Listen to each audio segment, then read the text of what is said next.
Hey everyone, welcome back to She Birds Podcast. I'm your host, Brittany Shell, and today's guest is DeShaun. Hi, DeShaun. Hello, how are you? Good. Thank you so much for being a guest today. Thank you for having me on. It's definitely an honor. So, can you tell my listeners and your listeners as well a little bit about yourself and your backstory? So, a little bit about myself. My name is DeShaun Williams, but if you go on my social medias, you'll find the name DeShaun Heartflare. Interesting story about how I ended up getting that name, but um, and it's all going to come together. But I am the CEO and a founder of Heartflare Enterprises, where we're on a mission to bring the world together one heart at a time, by letting the world see your heart while adding your own type of flair into it. Also, I'm a podcast host. I've been podcasting since 2018. Hosted three separate shows, co-hosted a show as well, and my third show, which is currently on its season break, is called Hearts Aligned. So we just finished up season two, um, and I'm so excited for what season three is going to bring because we're going in a different direction than what a lot of people expected. On top of that, I'm also a three-time Amazon bestselling author. Um, and it's wild just saying that, but I'm a three-time Amazon bestselling author, former independent professional wrestler, former politician. I work in the amusement park industry, so I get to have fun doing that as well. And all around, I'm just a very down to earth person that loves to help people, love to make other people smile. And I'm also a mental health and suicide prevention advocate. So those are, I'm a man of many hats, but ultimately, I enjoy what it is that I do. That's amazing. Wow. I didn't know you host three podcasts. I should have done my research. But wow, that's amazing. So, what do you talk about on your podcast, if you don't mind me asking? Along. So um, the one I host now, because the other two have ended. So my very first podcast was called Talk That Matters. Granted, it didn't get to that name until like four episodes before it ended. Um, I rebranded it so much, but Talk That Matters was ultimately my very first podcast where we it started off with me sharing my story, who I was, and then it went into the aspect of what do we need to bring to the world's attention. So Christianity, um, cheating, the LGBTQIA community, real friends versus true friends. And so when that one ended, it's like, you know what? I'm not going to podcast anymore. Well, I lied. I ultimately started up another podcast, and I that one ended on the name of On the Issue, and On the Issue ran for about a year and a half to 2 years. So from July 2021 up until um, February 2023. And I was like, you know what? I'm done podcasting again because it was the same concept. And like what I didn't realize is, hey, I am not loving what I'm doing anymore. And I was like, you know what? I'm done podcasting a lot again. So, so now we're on this third podcast, and it's called Hearts Aligned. Granted, when it first came out, it was called Creating Revolutionary Hearts, which has been wiped from all existence because everything will show hearts aligned. But even with this one coming in two seasons so far, 36 episodes, and I'm sitting there and I'm like, I don't want to podcast anymore because out of all three podcasts I've hosted, I've probably only did maybe a total of 17 solo episodes. And I'm like, you know what? I'm just tired. I'm just tired of interviewing people. So I'm just not going to do a show anymore. And it took so many people to actually tell me, like, hey, um, you love what it is that you're doing. Mhm. So why don't you actually go and instead of doing these long interviews, instead of interviewing people, you let people see you for who you are and you do the short form content. So, you know, as the season break is going on, I'm putting together like this strategy and I'm working with 2 to 3 other people and we're getting together and we're putting like, hey, this is the direction that we need to go. Hey, this is how we need to do it. Mhm. And it doesn't need to be any more than 7 minutes long. So that's the direction that we're definitely going in. But ultimately, we're moving from the viewpoint of having guests come on and share their story to where I'm sharing these short snippets of inspiration and motivation and probably comedy. So Ooh, ooh, I like that idea. I really like that idea. You should have like clips of David Goggins on too. He's good. I don't know if you've heard of him, but he's good. yeah.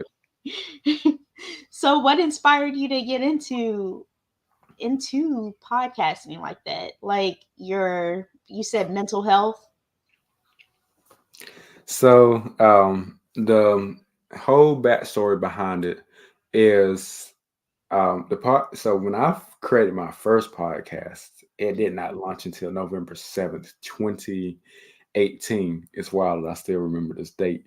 Um, but I was like, it was supposed to start literally 6 months prior to that, but I just kept on pushing it off, kept on pushing it off. Well, what ended up happening was in September 2018, I actually went to the hospital for an attempted suicide. And a lot was going on at the time. I was working so many hours. I was trying to maintain a social life, a relationship. I was trying to ultimately maintain a social life as well. Mhm. And it's like, how do I do all of this and still work almost 70 plus hours every week? Like somebody calls out, who they call in, they call me in. And these aren't like 8 hour shifts, these are 16-hour shifts. I get off work, I go home, sleep for 8 hours. If I could sleep for those 8 hours, and I come back in, I work another 12 to 16-hour shift. Oh, And so it was just a lot for me at a very young age because I was only 20 years old. And I was like, what do I do? And I was like, you know what? The world would not miss me if I just leave today. And so, with that being said, I ultimately tried to take my own life. mhm. Failed attempt, of course. Cried myself to sleep. Went to church the very next morning.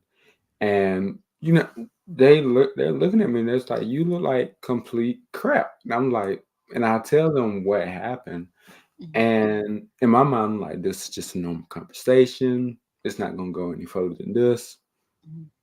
3 days later, that Wednesday, I was told, hey, you can go to the hospital by under your own will or force. And I was like, you know what?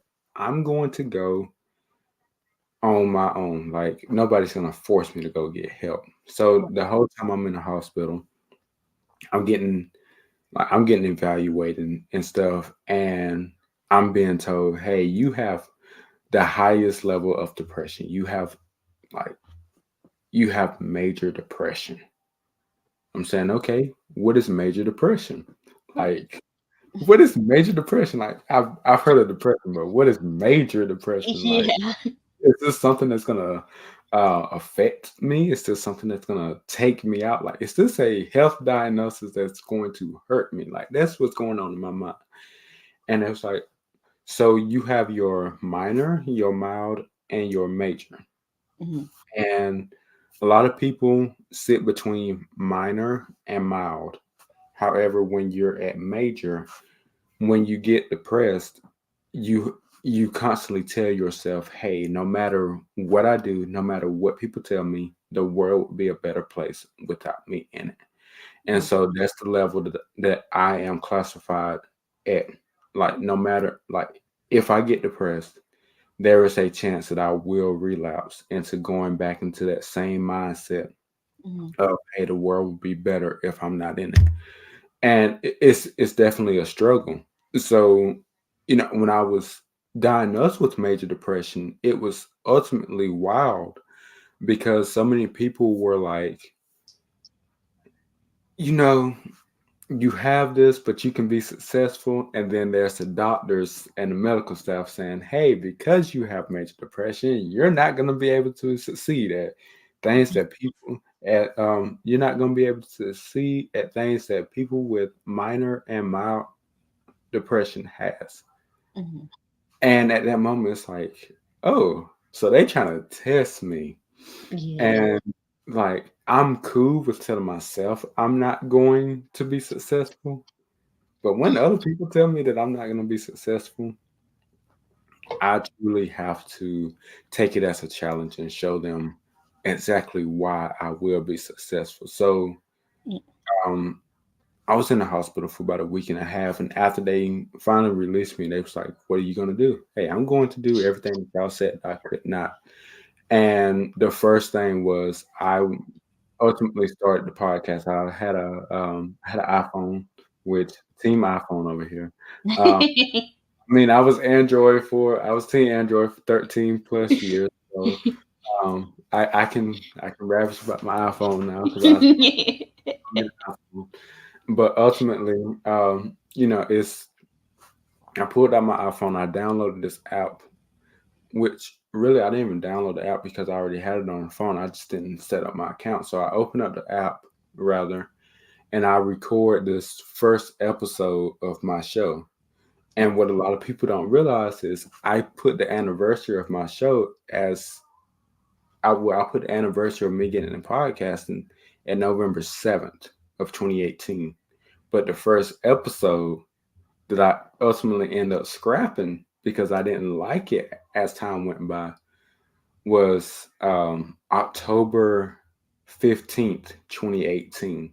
So there's like 2 weeks, 2 to 3 weeks in between the time that I actually started versus the time that I actually claimed. Mhm. And it's because I knew that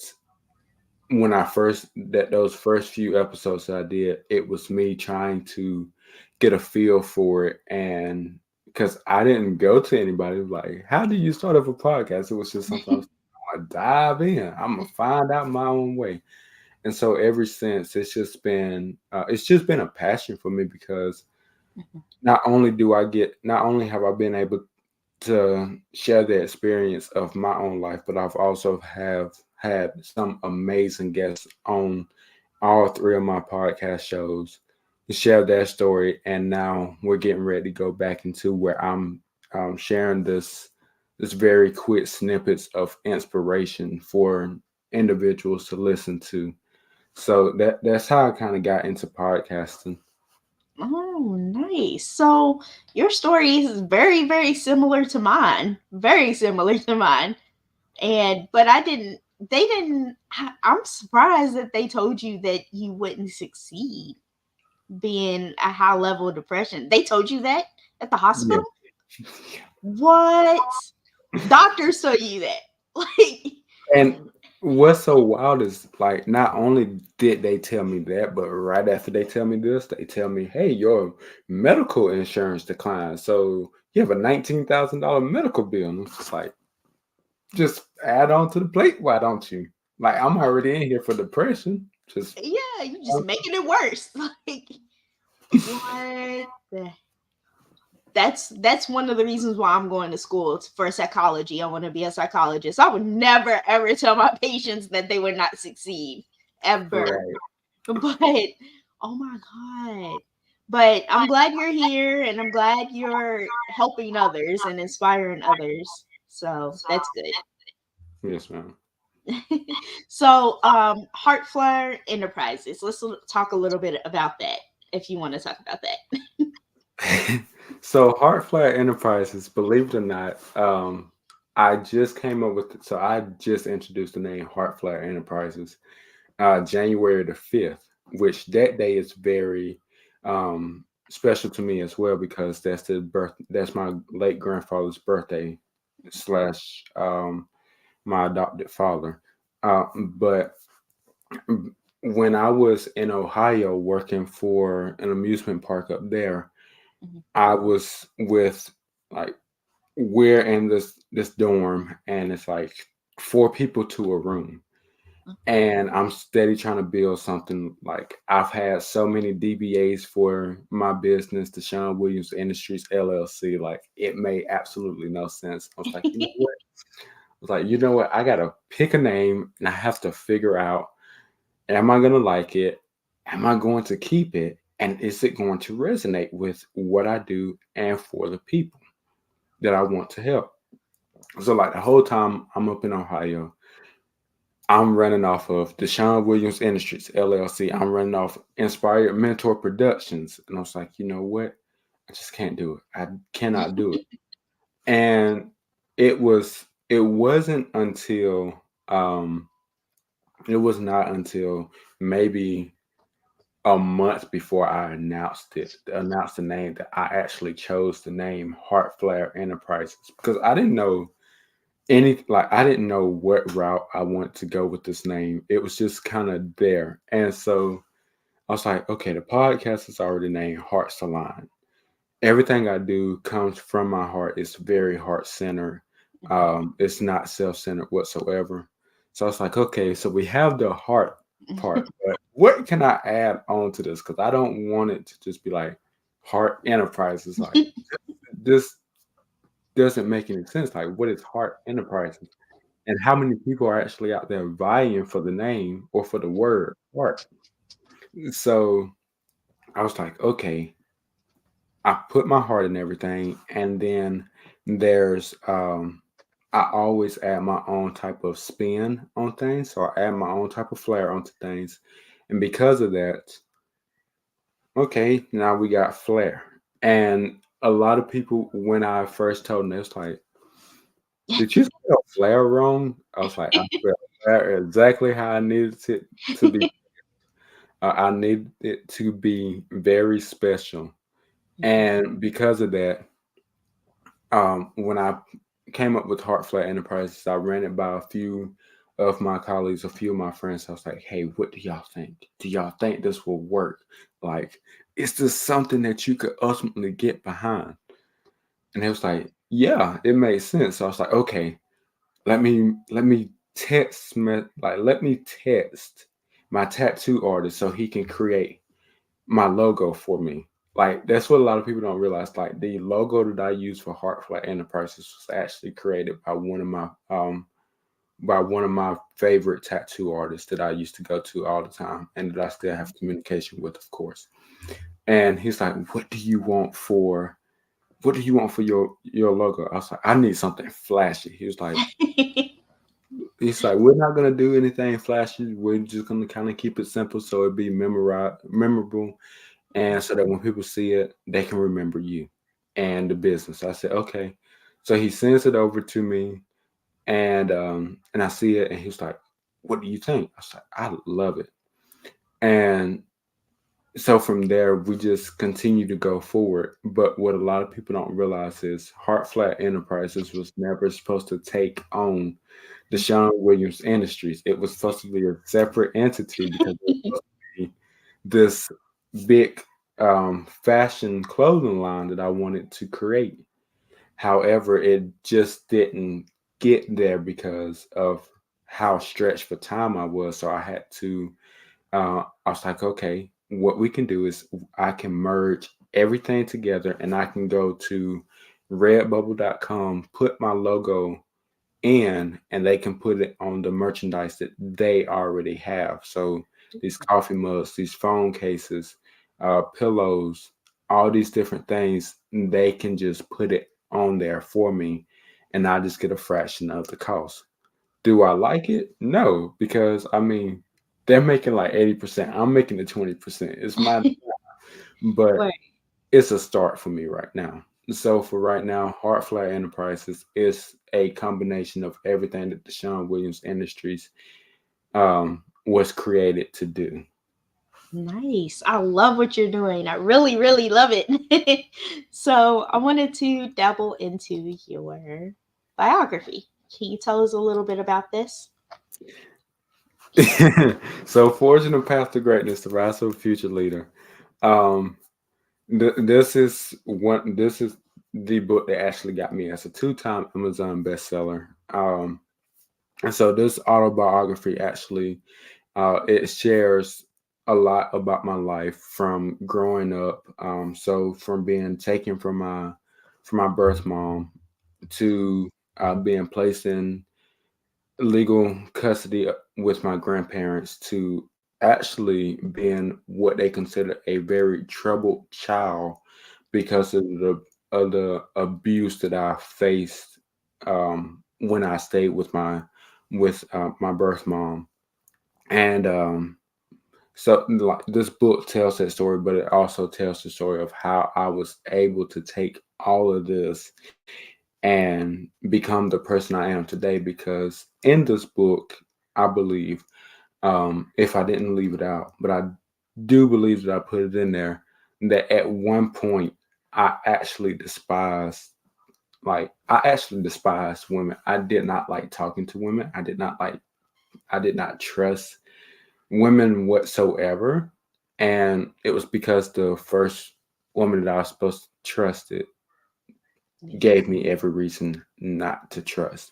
So this autobiography actually breaks down in roughly 84 pages everything that I went through, the turning points in my life, and how I was able to make it um, through all these different things, how the mindset shift happened, um, to gracing my first ever stage and becoming an award-winning speaker, to pretty much up until this biography being written. And there's a fun story behind this autobiography as well. So the funny story about it is this is the second time I've wrote an autobiography. And the first one was called The Greatness Within. It had a very basic cover. It had the Amazon cover that they give you, Mhm. and it was roughly 35 pages, and it was a lot of grammatical errors in it. So I pulled it off the shelf, and I was like, you know what? We're gonna rewrite it. And it really, I had my original autobiography book in front of me for 2 years, and it took me 2 years to rewrite my autobiography because I said, what if people don't like it? What if people Mhm. never buy it? And what is wild is the fact that when I talked about it, it literally became a bestseller before the launch date because so many people pre-ordered it.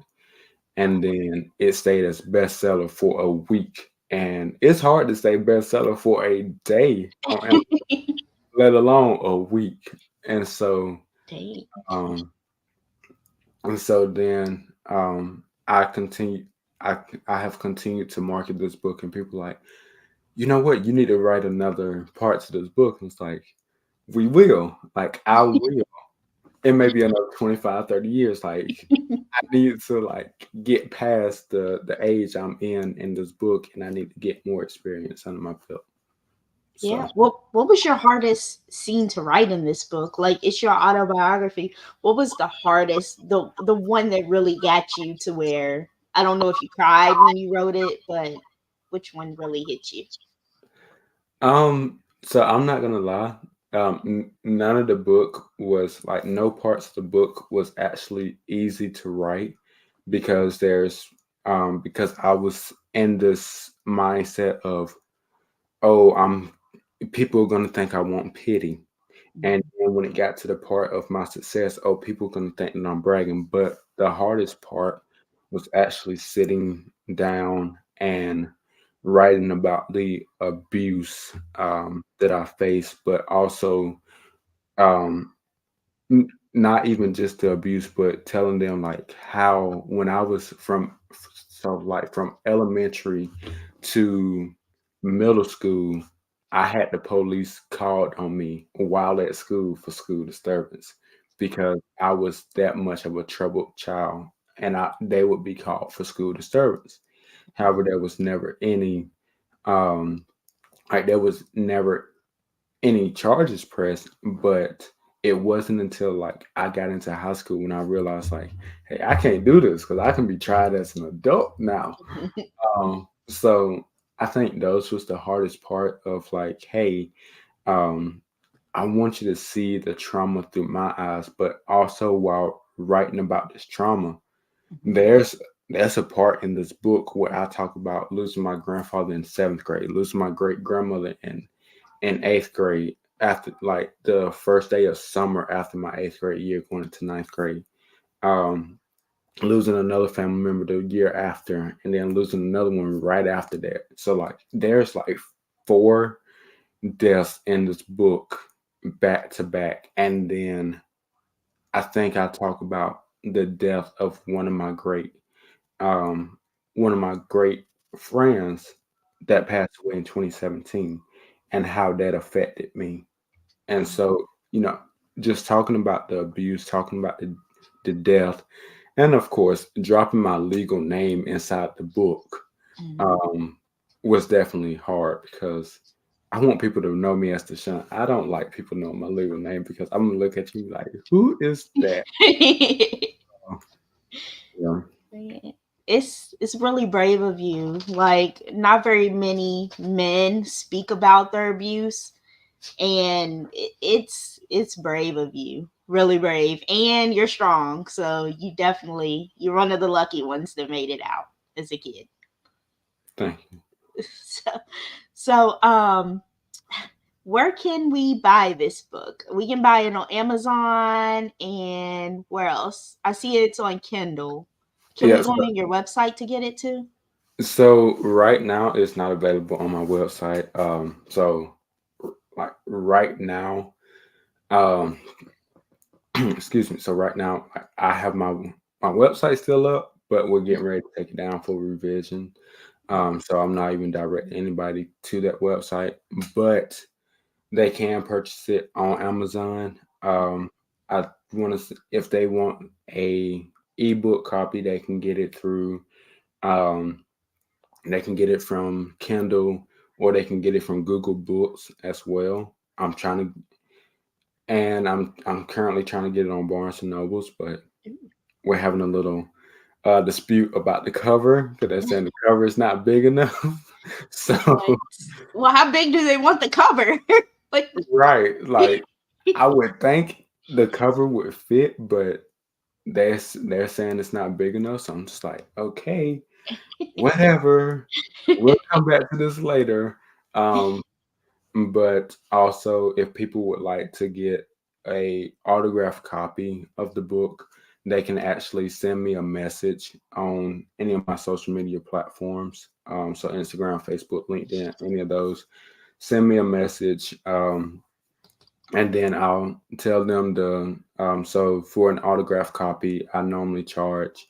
I always tell people you can get the hardback cover from Amazon, which I don't recommend, for $27.99. You can get the paperback for $17.99. If you get the autographed copy from me, it's going to be automatic paperback because I do not buy the hardback copy because it takes 6 to 8 weeks for it to get to me. oh dang. So, so because of that, I know I can get the paperback so much faster in like roughly 5 to 10 days. And because of that, I have to up the price because of me shipping it back out and because of the autograph. And I have to tell people like you're paying for the name when I autograph this book at this time because this is a 2-time Amazon bestseller, and because of the success that I've had in my 26 years of life so far. So when we look at it, you're actually going to be paying $29.99. So you're going to be paying $30 for an autographed copy, but it's definitely worth it. And so I take payments through PayPal, Cash App, and Zelle. Don't do Venmo. Venmo kicked me out for some reason. Don't know why, but Venmo locked me out. So PayPal, Cash App, and Zelle. And to get all those, all you have to do is just message me and let me know which one you want to use. Once that payment comes through, I'll go ahead and have the book shipped directly to me. I try to keep some on hand, but with me going from state to state every so many months, I'm, Mhm. I'm not carrying 100 books around. So, um, so they're print on demand. I can get them very easily, autograph it, send it out, and then I'll give you a confirmation of when it's supposed to be to you. Nice, amazing. So, my last and final question before I let you go: what advice would you give others to inspire them? The ones that went through the same similar backstory you have. Like, what advice would you give them? And that is definitely a hard question, but um, and it's a hard question because it's the first time someone ever asked me that question. It's always, what advice would you give people? Not what advice would you give people that has been through a similar situation as you. So the advice that I would give people, individuals that have been through a similar situation as me, is do not be ashamed of do not be ashamed of what you went through. Do not be afraid to speak up. A lot of times, society will say, what happens in the house stays in the house. That is Mhm. probably the biggest lie ever told, because as long as you try to keep it in the house, it will continue to eat you alive, because you're carrying these demons, you're carrying this weight um, on your shoulders. And no matter how much you try, you will always feel like you are to blame because nobody else validated the way that you felt. Like nobody else told you that it was okay for you, like to feel mad, to feel angry. Everyone's telling you that you should have got over it. So ultimately, it's okay to be mad. It's okay to be angry, but do not stay in that place. Um, Definitely, if you need help, go out, seek help. For anyone suffering with mental health, definitely use that 988 number. I always tell people I did not advocate for this number for us not to use it. And I will be the first to tell you, I use it. I use it almost every other week. And so definitely speak up. And for our men out there, do not let the world tell you you that you can't show emotions. Mhm. Be honest with you, the women love when we show emotions, Yep. True, true. because going out there and just trying to be trying to put on this tough guy at 100% of the time will ultimately stress you out 100% of the time every single day. Yes, that's really great advice. I want to thank you so much, DeShaun, for being a guest today on my podcast. You're welcome, and once again, thank you for allowing me to have the opportunity to come on. You have a great day. Thank you. You're welcome. Bye. Bye. Hey everyone, thank you all so much for listening to my interview with DeShaun. If you would like to purchase his books, as he said, they're on Amazon. And if you would like to contact him for a signed copy, also contact him. Thank you all so much for listening to my interview, and hope to see you next time for the next interview. Bye.